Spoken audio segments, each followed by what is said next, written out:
pelajari semuanya, di copy materinya, konsepnya, semuanya di konsep.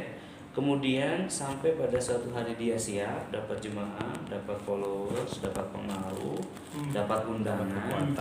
Kata setan, ini saatnya. Enggak, dia enggak sadar karena memang dia bilang kalau sendiri ya lebih leluasa, tidak ada zonasi, tidak ada lagi kemudian aturan. Semua uang kita kelola, toh saya juga baik, dia baik, saya baik, silaturahim tetap terjaga, enggak ini tapi mundur teratur. Iya mundur teratur. Apa sama setan masih diantar, dikasihlah dia orang-orang yang sembuh, dikasih ide, mungkin dikasih ide nulis buku, dikasih ide gimana lah jaringan dan lain-lain, herbal lain. Setelah itu apa yang terjadi? Dia terpisah sendiri.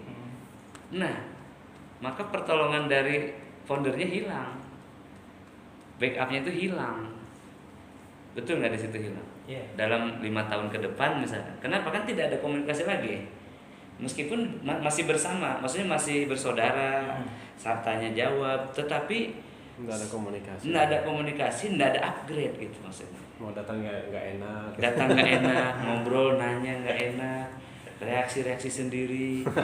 Iya, kadang anaknya, istrinya, beneran ayah itu 5 sudah saya tadi cerita kepada beliau nih, 10 tahun ini setiap tahun ada, dan mereka bawa keluarganya. Ini contoh setan itu, dia bilang contoh menghapus pertolongan. Ini baru seorang Nuruddin kepada muridnya, bukan Allah kepada hambanya. Menghapus pertolongan, memutus itu. Contoh ya, Pak Harto dengan Amerika. Ya kan 32 tahun dia kuat. Kemudian setelah Pak Harto sepuh, dia ingin ada hal yang dibawa ke akhirat kan. Dia bangun yayasan, bangun masjid, dia bolehkan hijab, yang sekolah rohnya diturunkan dan lain-lain. Dulu kan harus di atas lutut. Iya, tahun 80 tuh masih hijab nggak boleh, ditekan. Nah, ketika dia memberontak kepada Amerika setelah dia merasa kuat dengan powernya di Indonesia, apa yang dilakukan Amerika? Amerika tidak perangi, tidak seperti Baghdad, tidak seperti Mesir dan lain-lain, tapi Amerika biarkan Cina berkuasa di Indonesia, dikudeta lah tahun 98. Tidak ada pertolongan Amerika. Tidak ada pertolongan Amerika lagi. Dilepas. Maka contoh cara kalau misalkan Cina ini setan, caranya itu bagaimana? Dibuatlah diprovokasi Pak Harto keluar dari sana, dari Amerika, menghapus pertolongan Amerika. Paham ya? Paham. Iya, sama juga kayak misalkan gini, seorang TNI melihat kejadian di Jakarta kemarin 422 212, dia bilang, waduh, ini saya kok pakai baju begini membela siapa? Nggak bener ini, kan gitu, bergejolak tuh. Akhirnya dia buka baju, udah buka baju berarti dia lepas dari sana, bergabunglah dengan kawanan baju putih. Ya. Apa yang terjadi? Dia itu sudah melepaskan diri dari TNI, maka hilang backup. Kalau dia terbunuh, nggak ada yang tolong dia karena sudah lepas baju. Pinternya setan dalam mengelabui kaum muslimin dengan pengobatan dukun. Di sisi lain kan Nabi SAW mengatakan sesiapa yang bergantung kepada sesuatu maka Allah akan biarkan dia ya, maka Allah tidak lagi menolong dan Allah biarkan pertolongannya tergantung pada sesuatu yang dia tergantung itu. Sisi tawakalnya begitu. Nah, ini pengulangannya karena ada yang direkam ini. Iya, bismillah. Contoh terakhir. Contoh pada Allah. Konkretnya bagaimana dalam dunia nyatanya ketika seseorang itu bergantung kepada pekerjaan sebenarnya, bagaimana dia melepaskannya. Kita menarik benang merahnya dari sini. Pertama, seseorang itu kalau datang ke dukun diminta apa? Diminta mahar. Mahar itu berupa syarat-syarat yang sulit. Contoh aja, duitnya tidak ratusan juta loh. Duitnya misalkan 700.770 rupiah. Dia akan bingung nyari yang 20 rupiahnya. Ya, dicarilah uang lama 10 rupiah, ketemulah, oh ini dia. sudah lengkap.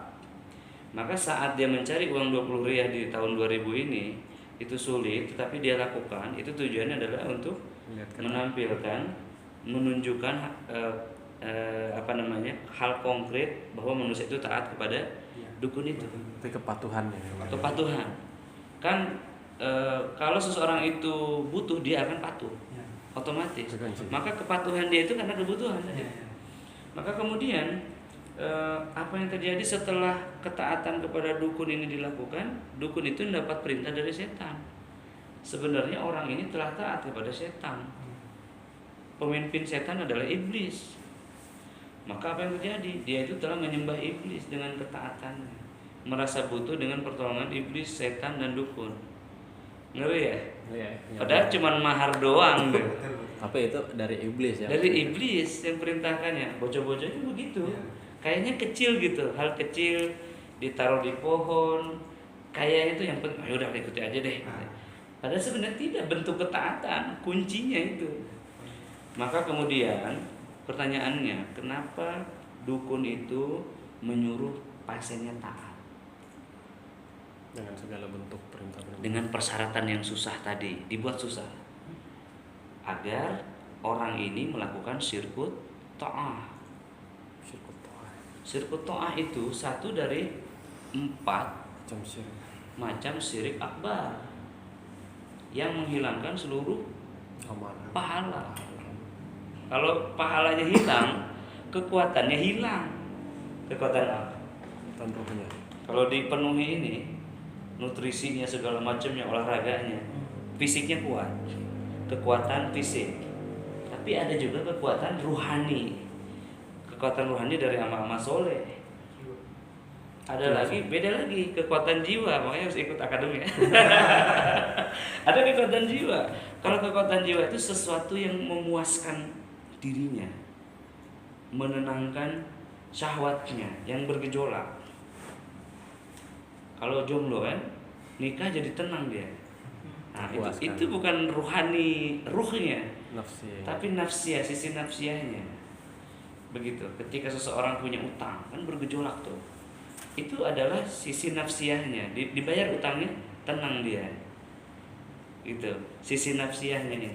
Baik, tadi kembali lagi kepada dukun menyuruh dia taat dengan apa tadi mahar. Tujuannya untuk menghilangkan ketaatan kepada Allah dengan membuktikan ketaatan kepada dia, kepada setan, kepada iblis.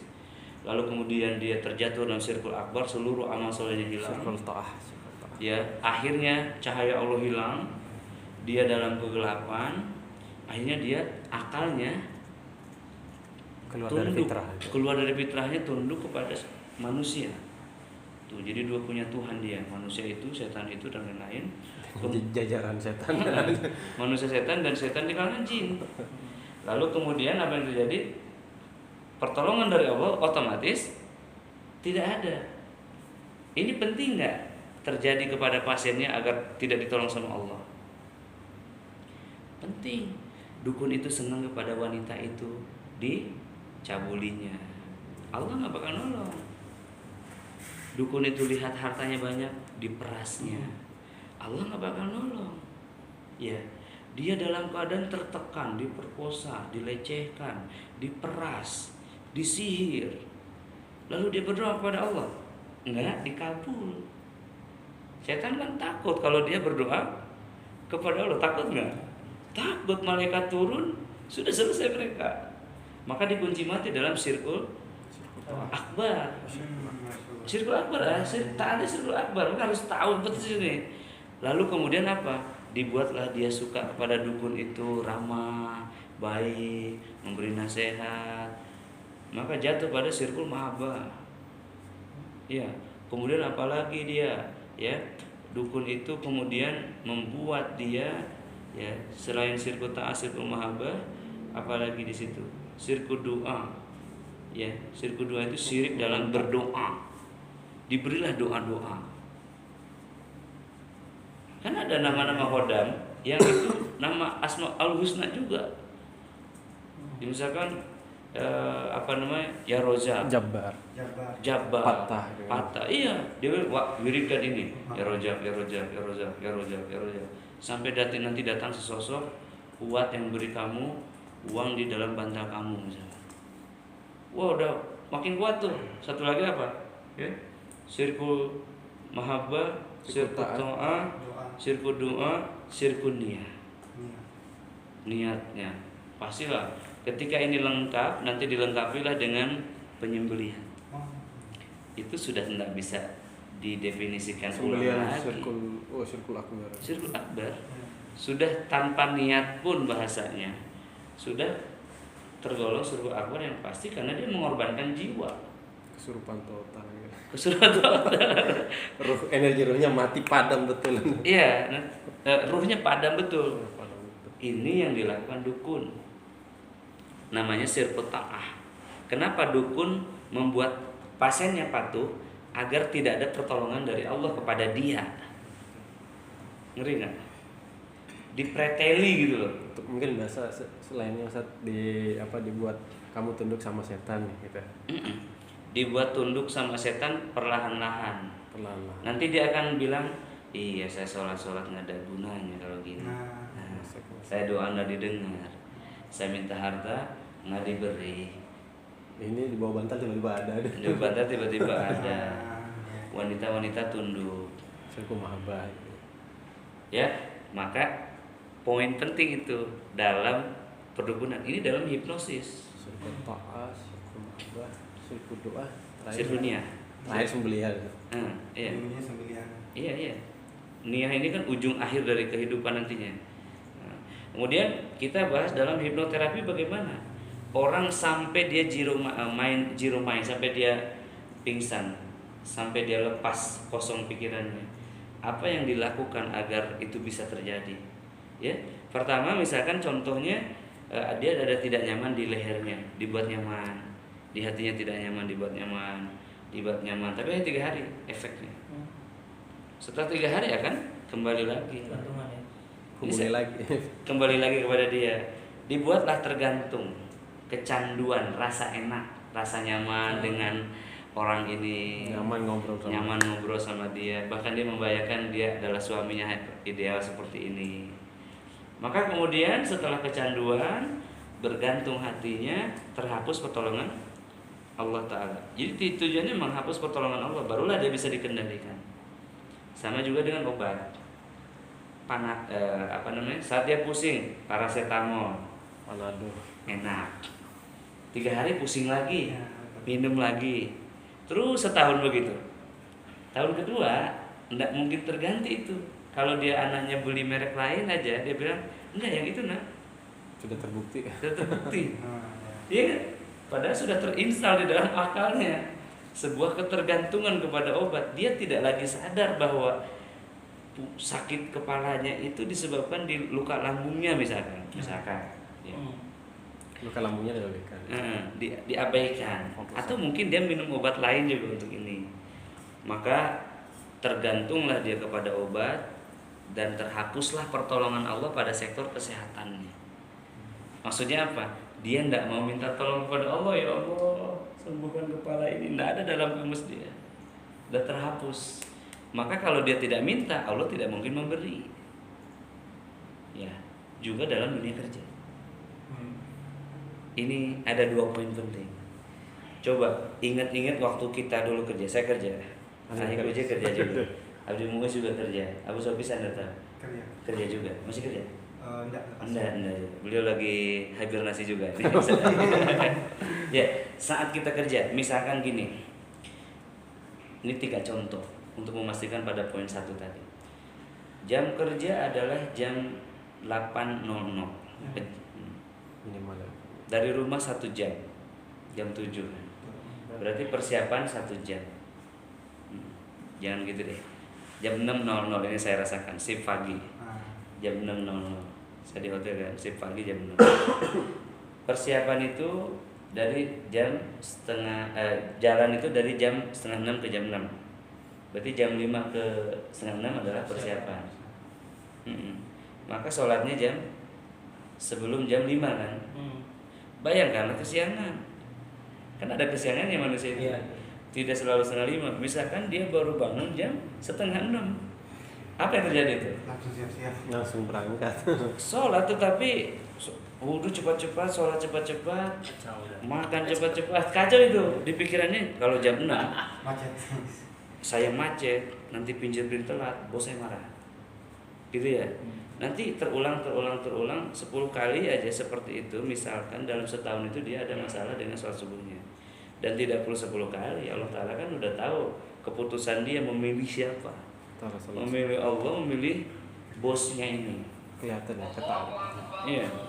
Itu poin penting di sana adalah ya, poin penting utama di sana adalah ketika dia nanti datang terlambat di hadapan bosnya dia duduk berdiri, sama enggak dengan ketika dia terlambat di hadapan Allah dia berdiri? Pasti beda, pasti lebih deg-degan di depan bosnya. Itu satu poin satu yang saya maksudkan. Itu Allah cemburu sudah. Ya, yang kedua nanti dia akan lebih mementingkan ridho dari bosnya yang menggajinya daripada ridho dari Allah yang memberikan Kehidupan. rezekinya. Rezeki dan uang kan beda. Juga sama, bisa kehidupan dan uang. Jadi dia itu keliru, lebih mementingkan ridho manusia yang memberi dia uang daripada Allah yang memberi semua manusia uang, rezeki, kemudahan, infrastruktur. Dan ini ketika dia tergantung kepada dia, tadi contoh tergantung kan sudah konkret tuh. 10 kali terlambat, dia sudah memilih 10 kali untuk kerja daripada kepentingan sholat. Ada sirkul ta'ah pada bosnya, ada sirkul mahabbah pada kecintaannya. Ya, ada apa lagi? Kerjaannya takut kalau Dia nggak doa lagi. Yang nganggur kan, ya Allah beri hamba pekerjaan, kan gitu. Coba kalau pekerjaannya sudah direktur, di atasnya general manager, ada doa lagi kan di situ? Sulit karena kebutuhan terpenuhi. Ini terpenuhi ini, visi, mobil, rumah direktur kan itu. Ya, betul nggak? Udah terpenuhi semua, maka dia tidak berpotensi berdoa kepada Allah untuk rezeki, untuk uang. Itu sangat kecil. Mungkin dia berdoa untuk yang lain. Nah, ini yang dimaksud menghapuskan pertolongan Allah pada hal tersebut. Bahaya nih. Bahaya banget.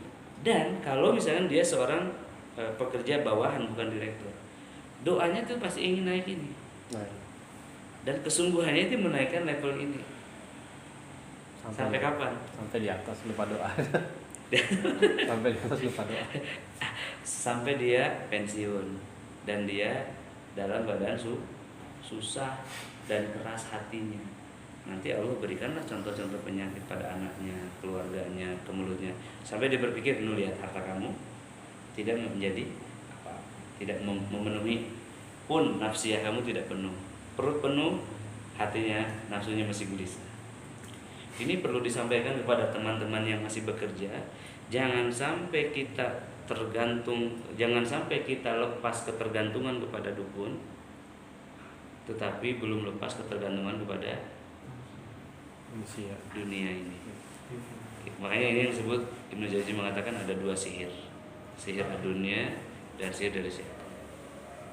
Jadi sebenarnya musibah itu untuk membuat orang butuh kembali kepada Allah. Nah, musibah-musibah, keterbatasan itu guru yang gagah perkasa, yang menjadikan kita sadar kembali bahwa kita adalah seorang hamba yang membutuhkan Tuhan. Sampai kapan? Sampai kapan? Makanya kan ada obat yang Allah turunkan di bumi, solusi-solusi ya, ada yang ditahan di langit. Makanya Sampai dia sujud, barulah diberi.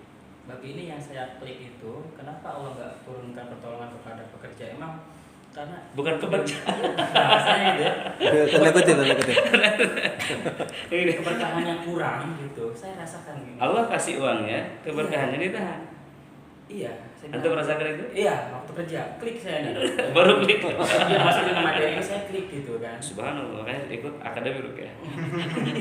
Kenapa? Karena dia ngasih lu taat dari tadi. Hmm. Kekurangan dananya. Keberkahannya kurang. Gitu aja. Hmm. Gitu kan. Bukan kurang, tidak ada. pas saya keluar, wih lebih luar biasa, gitu, Padahal- lebih nyaman Heeh. dan insya Allah. Padahal tidak ada materi jaminan pun- dari manusia. Heeh. Tuh itu bisa dibuat. Maka orang-orang di rehab Saya hati. baru ditransfer duit tiket pulang Ustaz dari orang yang cuma lihat status saya. Hah? Makanya kan apa? Apa tadi Anda bilang?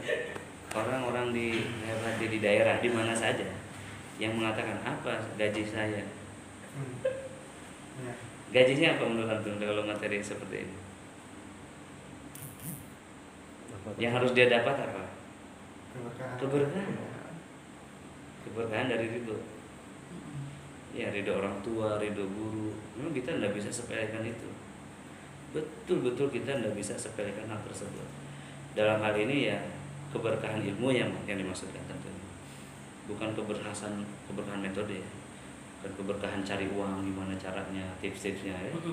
Bukan. Karena kan cara-cara meruqyah kita share terus kan. Ya, ya enggak? Tapi keberkahannya berbeda-beda. Iya. Klik itu masalah kan kalau di level itu mereka nggak sadar bahwa mereka ternyata itu sihir kedukun selesai nggak sadar sihir memang sihir itu kan dia lupa nggak Makanya sadar. kan sihir ruqyah itu bab 1, tasyiatun nafs kita rubah bab 2. Asal apa? Kafir. Itu menjawab. Hah? Oh, iya. Satu. Singgung. Saya udah. Nanti kita lanjut tentang ruh yang gelap di kuasa setan. Dan apa? Jiwa, jasad,